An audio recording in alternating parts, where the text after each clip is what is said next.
Menteri Kebudayaan RI Fadlizon buat geger lantaran menyaksikan pemerkosaan massal 1998. Fadlizon menyebut bahwa tidak ada bukti adanya pemerkosaan massal yang terjadi pada tahun 1998. Pernyataan Fadlizon pun dikecam lantaran dianggap telah mempelintir sejarah kerusuhan Mei 1998. Lalu bagaimana fakta sejarah pemerkosaan 1998? Pada dasarnya, kasus pemerkosaan 1998 sudah diakui oleh Presiden ketiga B.J. Habibie berdasarkan dari hasil penyelidikan Tim Gabungan Pencari Fakta atau TGPF dan Komisi Nasional Hak Asasi Manusia atau Komnas HAM. Penyelidikan itu bermula dari banyaknya kasus pemerkosaan yang menimpa etnis Tionghoa di tengah kerusuhan Mei 1998 dan detik-detik kejatuhan Presiden kedua Soeharto. Kemudian Presiden ketiga B.J. Habibie membentuk TGPF pada bulan Juli 1998. TGPF tersebut terdiri dari berbagai unsur yang berasal dari pemerintah, Komnas HAM, LSM, dan organisasi kemasyarakatan lainnya.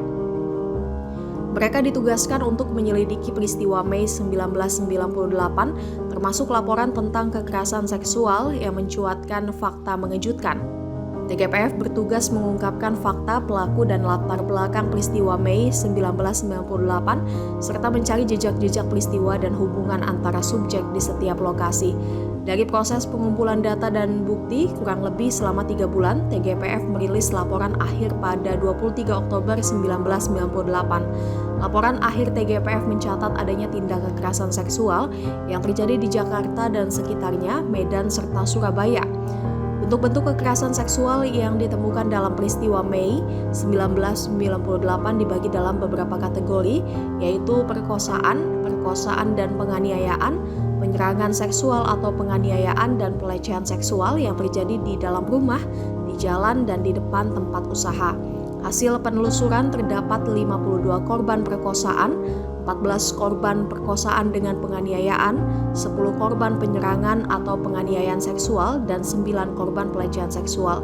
Mereka didapat dari sejumlah bukti baik keterangan korban, keluarga korban, saksi mata, saksi lainnya seperti perawat, psikiater, psikolog, pendamping, rohaniawan, hingga keterangan dokter. TGPF juga menemukan korban-korban kekerasan seksual yang terjadi sebelum dan setelah peristiwa Mei 1998. Dalam kunjungan ke daerah Medan, TGPF juga mendapatkan laporan tentang ratusan korban pelecehan seksual yang terjadi pada tanggal 4 hingga 8 Mei 1998. Setelah peristiwa Mei tersebut juga diikuti dengan 2 kasus terjadi di Jakarta tanggal 2 Juli 1998 dan 2 kasus terjadi di Solo pada tanggal 8 Juli 1998. TGPF juga menemukan bahwa sebagian besar kasus perkosaan adalah geng rap yang mana korban diperkosa oleh sejumlah orang secara bergantian pada waktu yang sama. Kebanyakan kasus perkosaan juga dilakukan di hadapan orang lain.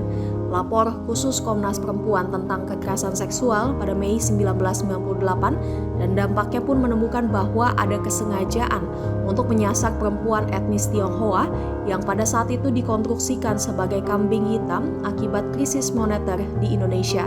Kesengajaan ini nampak dari adanya kesaksian salah satu perempuan yang tidak jadi diperkosa karena ibunya yang pribumi berhasil meyakinkan para pelaku bahwa ia adalah anaknya. Meskipun temuan ini telah diserahkan kepada Kejaksaan Agung untuk proses hukum lebih lanjut, hingga kini tidak ada penyelesaian hukum yang memadai di tingkat penyidikan hingga proses pengadilan. Namun fakta memilukannya adalah hingga saat ini kasus itu tidak pernah tuntas. Terlebih setelah sosok Ita Martadinata, salah satu perempuan Tionghoa penyintas 1998, pelajar berusia 18 tahun yang merupakan anggota tim relawan untuk kemanusiaan yang hendak memberikan kesaksiannya tentang perkosaan dan pembunuhan 1998. Tiba-tiba, beberapa hari sebelum keberangkatannya ke Kongres Perserikatan Bangsa-Bangsa, Ita ditemukan tewas ditusuk berkali-kali di kamar tidurnya. Para aktivis meyakini bahwa Ita Martadinata sengaja dibungkam selama-lamanya agar tidak dapat terakumulasi. Jangan lupa subscribe ya!